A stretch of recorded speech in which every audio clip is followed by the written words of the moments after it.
Hi friends, எல்லோருக்கும் வணக்கம். எல்லோரும் எப்படி இருக்கீங்க? நல்லா இருக்கீங்களா? இன்றைக்கி அந்த கதையோட அடுத்த பகுதி தான் பார்க்க போகிறோம். அதுக்கு முன்னாடி நீங்கள் செய்ய வேண்டிய விஷயம் என்ன அப்படின்னு கேட்டிங்கன்னா, மறக்காமல் நம்ம சேனலை சப்ஸ்கிரைப் பண்ணிக்கோங்க. கீழே இருக்க பெல் பட்டனையும் கிளிக் பண்ணிக்கோங்க. அப்போ தான் நான் வீடியோஸ் போட்டோன்னே உங்களுக்கு உடனுக்குடனே நோட்டிஃபிகேஷன் வரும். ஸோ மறக்காமல் சேனலை சப்ஸ்கிரைப் பண்ணிட்டு வீடியோ பாருங்கள் ஃப்ரெண்ட்ஸ். வாங்க நம்ம கதைக்குள்ளே போகலாம். எனக்கு அந்த கம்பெனியில் வேலை கிடைச்சதுக்கப்புறம் எனக்கு ரொம்ப சந்தோஷமாக தான் இருந்துச்சு. இருந்தாலும் ஒரு மனசு ஒரு கவலை என்ன அப்படின்னா, நம்ம அப்பா ரொம்ப எல்லாருக்கிட்டேயும் ரொம்ப கேட்டு ஒரு மாதிரி அவங்கள்ட்டலாம் ரெக்கமெண்ட் பண்ணி இந்த வேலை கிடச்சிருக்குங்கிறது எனக்கு ரொம்ப ஒரு கஷ்டமாக தான் இருந்துச்சு. ஏன் அப்படின்னா, நான் நினச்சிக்கிட்டு இருந்தது ஒரு படிக்கிற காலங்கள்லேருந்தே எந்த ஒரு குரூப்புக்காக இருந்தாலும் சரி, ஏதோ ஒரு விஷயத்துக்குமே நான் அப்பாவை மற்றவங்ககிட்ட போய் நிற்கக்கூடாது அப்படின்னு நினப்பேன். அதுக்கு முக்கியமான காரணம் என்ன அப்படின்னா, என்னோட பெரியப்பா பசங்கள்லாம் நல்ல வேலையில் இருந்தாங்க. அதனாலேயே அவங்கலாம் ஒரு வசதியாக இருக்கிறதுனால எங்கள் அப்பாவை ரொம்ப ஒரு அலட்சியமாக தான் பார்ப்பாங்க. இருந்தாலும் எங்கள் அப்பா விவசாயத்தில் வரக்கூடிய ஒரு காசை வச்சு தான் என்னை ஒரு படிக்க வச்சதே. அவங்கெல்லாம் படிக்கிறாங்க, அதனால் நீ படி அப்படின்னு சொல்லிட்டு அடிக்கடி சொல்லுவார். அவங்களாம் எப்படி இருக்கிறாங்க, வசதியாக இருக்கிற தானே நம்மளை மதிக்க மாட்டேங்கிறாங்க.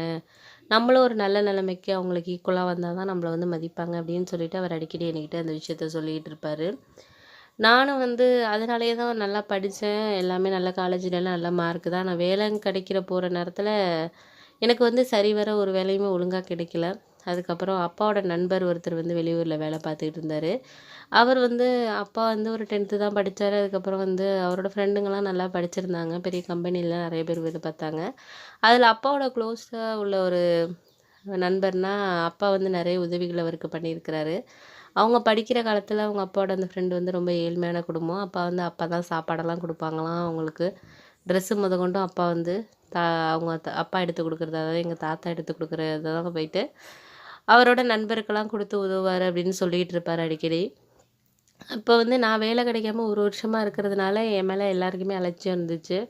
என்ன சொன்னாங்கன்னா, மற்றவங்களுக்காக ஊருக்காக படிக்க வச்சான், இவ்வளவு கஷ்டப்பட்டு நிலத்தையெல்லாம் அடகு வச்சு படிக்க வச்சான், இன்றைக்கி ஒரு வேலைக்கும் போகாமல் வீட்டில் உட்காந்துருக்கான், அதுதான் அடுத்தவங்க பண்ணுறாங்கன்னு நம்ம பண்ணக்கூடாது அப்படின்னு சொல்லிட்டு எங்கள் கண்ணு முன்னாடியே நிறைய பேர் எங்கள் சொந்தக்காரங்கள்லாம் பேசினாங்க. எங்கள் அப்பா அந்த இடத்துல ரொம்ப ஒரு தலை குனிஞ்சு போகிற மாதிரி தான் இருந்துச்சு. அப்போ எனக்கு அது ஏன்டா நம்ம இப்படி இருக்கிறோம் அப்படிங்கிற மாதிரி எனக்கே என் மேலே வெறுப்பு வந்துச்சு. அதுக்கு ஒரு கட்டத்தில் நான் சொல்லிட்டேன், வெளியூரில் எந்த வேலையாக இருந்தாலும் பரவாயில்ல, என் படிப்புக்கு ஏற்ற மாதிரி எந்த வேலையாக இருந்தாலும் பரவாயில்ல, சம்பளம் எவ்வளோ இருந்தாலும் பரவாயில்ல, நான் ஒரு நல்ல வேலைக்கு போகணுன்னு நான் முடிவு பண்ணிட்டேன். அதனால் நீங்கள் எதுவும் என்கிட்ட சொல்லாதீங்க அப்படின்னு சொன்னேன். உடனே சரி ஓகே அப்படின்னு சொல்லிட்டு எங்கள் சொந்தக்காரவங்க சொன்னதையெல்லாம் நான் ஒரு பொருட்டாக நினைக்கல. ஏன்னா நம்ம ஒரு விஷயம் மற்றவங்க நம்மளை அலட்சியமாக பேசுகிறப்ப தான் நம்ம இன்னுமே வாழ்க்கையில் முன்னுக்கு வரணும் அப்படின்னு நம்மளுக்கு தோணும்.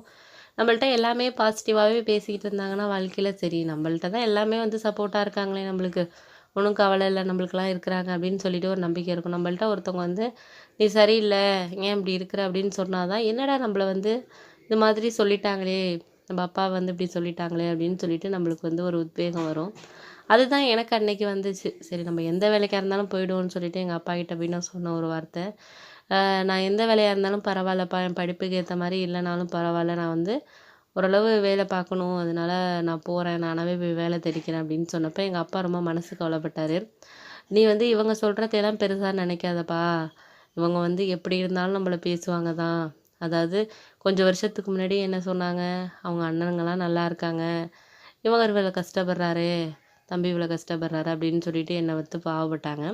அப்புறம் நீ படிக்கிற காலத்தில் என்ன சொன்னாங்க, இவ்வளோது கஷ்டப்பட்டாலும் இவன் படிக்க வைக்கிறான் பாரு, நல்லா பணக்காரனுங்க படிக்கிற காலேஜில் படிக்க வைக்கிறான் அப்படி இப்படின்னு தான் சொல்லி எல்லாம் மட்டம் தட்டினாங்க. அவங்களுக்கு பேச தான் தெரியும், அதனால நீ அதையெல்லாம் ஒரு பெரிய விஷயமா எடுத்துக்கிட்டு நீ போட்டு மனசை போட்டு எதுவும் குழப்பிக்காதப்பா, நமக்குன்னு ஒரு டைம் வரும், அதனால் நீ பொறுமையாயிரு.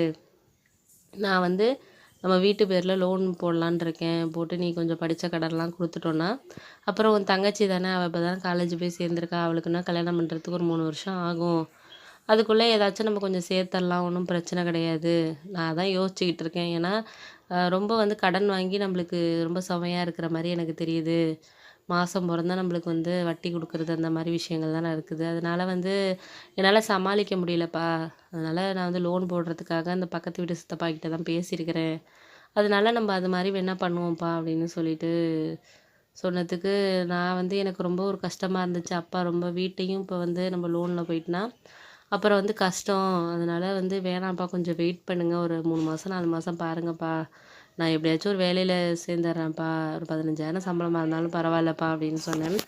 அதுக்கு உடனே அப்பா சொன்னார், அது நடக்கிற விஷயம் தான்ப்பா, நான் இல்லைன்னு சொல்ல வரல. நீ எப்படியும் வேலைக்கு போகாமல் இருக்க மாட்ட. ஆனா இப்ப எனக்கு வந்து கடன்காரங்களுக்கெல்லாம் பதில் சொல்றது ரொம்ப கஷ்டம்.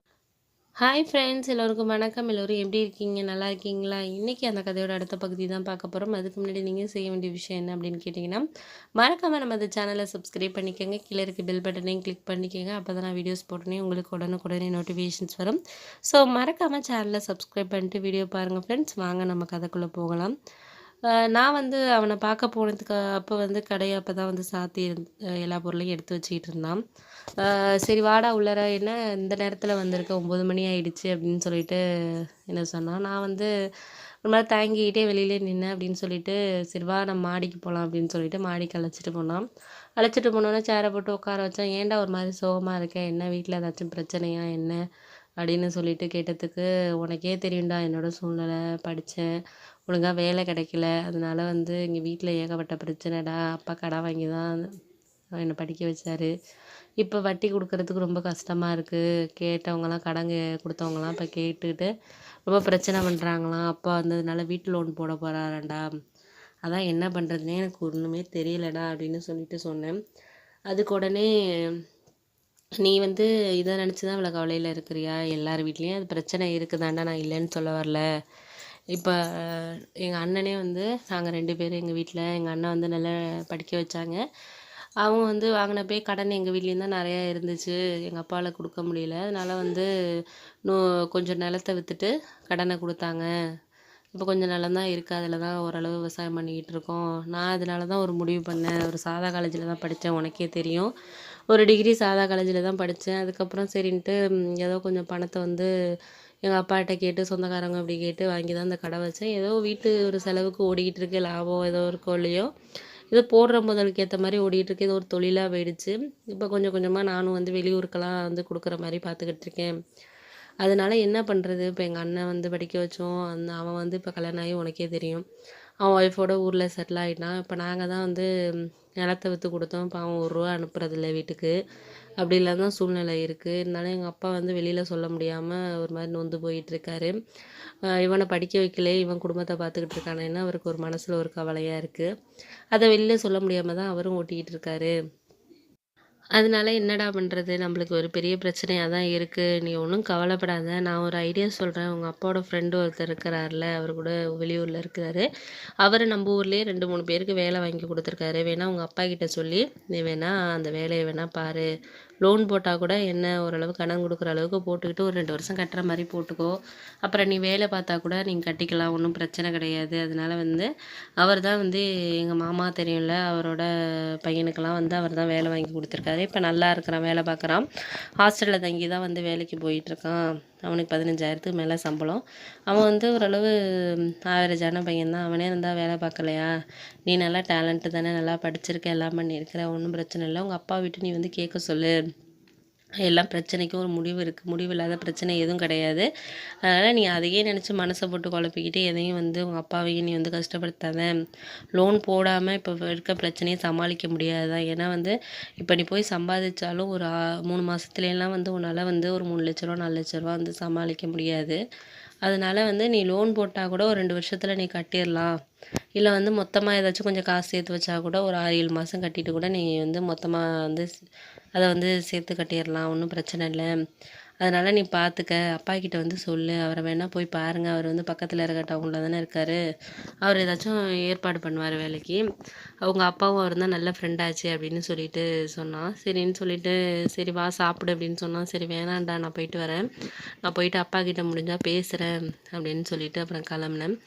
எனக்கு வரப்பெல்லாம் ஒரு யோசனையாவே இருக்குது. அப்பாகிட்ட எப்படி சொல்றது? ஏன்னா நம்ம அப்பாவ வந்து ரொம்ப கஷ்டப்படுத்துன மாரி இருக்கு. ஏற்கனவே அவர் படிக்க வச்சதுக்கே நம்ம ஒண்ணும் சம்பாதிச்சு குடுக்காம இப்படி இருக்கிறோம் வீட்ல. இப்போ போய் வந்து உதவி இன்னொருத்தர்ட்ட போய் கேட்கணுங்கிறப்போ, அது எல்லாருக்கும் ஒரு கஷ்டமா தான் இருக்கும். எல்லாரும் ஒரே மாதிரி இருக்க மாட்டாங்க. எங்க அப்பா வந்து யார்ட்டயும் உதவி கேட்கறதுக்கு யோசிப்பாரு, அதுவும் தெரிஞ்சவங்கள்ட்ட. அதனாலயே சரின்ட்டு நான் யோசிச்சுட்டு வந்தேன். அப்புறம் வந்து அப்பா என்ன காணோம்னு தேடிட்டே எதுக்க வந்தாரு. வந்ததுக்கப்புறம் இந்த நேரத்தில் எங்கேப்பா போனேன், இப்போ தான் ஒரு ரூமில் போய் பார்த்தேன், ஆளே காணோம். நான் தூங்கிட்டேன்னு நினச்சிட்டு அம்மாட்ட கேட்டேன். அவன் இன்னும் சாப்பிடவே இல்லைங்க. அப்போ போனவன் தான் 7 மணிக்கு போனவன் நான் வரலைங்க அப்படின்னு சொன்னான். அதனால தான் தேடிட்டு வந்தேன். என்னாச்சு இந்த நேரத்தில் என்ன பண்ணிகிட்டு இருக்க? நான் தான் சொன்னேனே எல்லாத்தையும் சமாளிப்போம், ஒன்றும் பிரச்சனை இல்லை அப்படின்னு சொன்னேனே, நீ எதுக்கு கண்டதெல்லாம் போட்டு குழப்பிக்கிட்டு இருக்க அப்படின்னு சொல்லிட்டு சொன்னாங்க. அப்புறம் அப்பாவும் நானும் நடந்தே பேசிட்டு வந்தோம். உங்ககிட்ட ஒரு விஷயத்த சொல்லணும்ப்பா, அது எப்படி எனக்கு சொல்கிறதுன்னு தெரியலை, நீங்கள் அது எனக்காக செய்வீங்களா அப்படின்னோடனே, என்னப்பா இப்படி கேட்டுட்ட, நீ நல்லா இருந்துக்கணும்னு தானப்பா நான் எல்லா விஷயமும் பண்ணிக்கிட்டு இருக்கேன், அப்படி இருக்கப்போ என்கிட்ட பேசுகிறதுக்கு எதுக்கு தயங்கிட்டு இருக்க நீ அப்படின்னதுக்கு, இல்லை ஒரு விஷயம் உன்கிட்ட சொல்லணும். என்ன அப்படின்னா, எனக்கு வந்து ஒரு விஷயமும் வந்து புரியாத மாதிரி தான் இருக்குது. அந்த விஷயத்த எனக்கு வந்து சொல்கிறதுக்கே உன்கிட்ட கஷ்டமாக தான் இருக்குது அப்படின்னதுக்கு, எதா இருந்தாலும் சொல்லுப்பா, நம்மளுக்குள்ளே என்னப்பா அப்படின்னுட்டு அப்புறம் சொன்னதுக்கப்புறம் நான் சொன்னேன், இல்லைப்பா உங்கள் ஃப்ரெண்டு ஒருத்தர் இருக்கார்லப்பா, அது மாதிரி நம்ம ஊரில் 2, 3 பேருக்கு வேலை வாங்கி கொடுத்துருக்காராம். அவர்கிட்ட போயிட்டு ஏதாச்சும் அப்ரோச் பண்ண சொன்னான் என் ஃப்ரெண்டு. நீங்கள் கேட்டால் உதவி பண்ணுவாருப்பா அவர் கண்டிப்பாக. அதனால தான்ப்பா வந்து நான் சொல்கிறேன். நம்ம போய் கேட்டு பார்ப்போமாப்பா நாளைக்கு அப்படின்னு சொன்னேன். அதுக்கப்புறம் அப்பா இதுதானே உனக்காக இதை கூட செய்ய மாட்டேனாப்பா. நானே ஒரு வாரத்துக்கு முன்னாடி யோசித்தேன்ப்பா. ஆனால் வந்து என்ன சொல்கிறது, நம்ம இத்தனை வருஷம் இருந்துட்டோம், இப்போ போயிட்டு உதவின்னு கேட்குறதுக்கு எனக்கு ஒரு மாதிரி இருந்துச்சு அவன்கிட்ட. நல்லா பழக்க வழக்கம் தான். நான் போய் கேட்டால் செய்வான், இல்லைன்னு சொல்ல மாட்டான். இருந்தாலும் எல்லாருக்கும் ஒரு தயக்கிட்டு இருந்த மாதிரி தான் நானே வந்து அங்கே போகணுன்னு தான் நினச்சேன். ஆனால் வந்து உன்னைக்கிட்ட கேட்டுட்டு நீ என்ன சொல்வ, இந்த பாரு அப்பா வந்து நம்மளுக்கு உதவி செய்கிறதுக்காக தயங்குறாரு, இது பண்ணுறாருன்னு யோசிச்சுட்டு இருக்காருன்னு யோசிப்பேன்ட்டு தான் நானும் மனசில் போட்டு குழப்பிக்கிட்டே வந்து அப்படியே போயிட்டுருந்தேன். நீ சொல்கிறது சரிதான், நான் இல்லைன்னு சொல்ல வரல. கரெக்டு தான் நீ சொல்கிறது. நம்ம போயிட்டு கேட்போம் என்னன்ட்டு.